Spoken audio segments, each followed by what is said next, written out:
আসসালামু আলাইকুম বন্ধুরা, কেমন আছেন সবাই? আশা করি সবাই ভালো আছেন। আলহামদুলিল্লাহ আমি ভালো আছি। দেখতেই পাচ্ছেন আমাদের গাছের পেঁপেগুলো দেখতে মাশাআল্লাহ খুবই সুন্দর।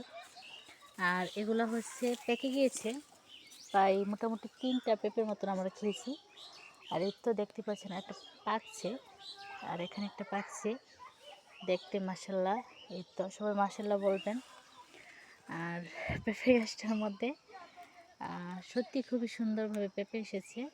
আশা করি নেই, ক্যামেরাতে দেখা যাচ্ছে যে ছোট ছোট, আসলে এগুলো ছোট না, মাশাআল্লাহ সাইজগুলো খুবই মোটামুটি বড় সাইজেরই। আর হচ্ছে এদিকে দেখেন, এই তো ছোট্ট একটি গাছ, এটার মধ্যে মাশাআল্লাহ দিলে আমের ফুল এসেছে। কার দিতে কি বলেন অবশ্যই কমেন্ট করে জানাবেন। আমার এগুলো কি ফুল বলে, আমের ফুল। ফুলগুলো কিন্তু খুবই সুন্দর, ধরবো না কারণ ভেঙে পড়ে যাবে। দেখতে পাচ্ছেন মাশাআল্লাহ অনেক সুন্দর ফুল এসেছে।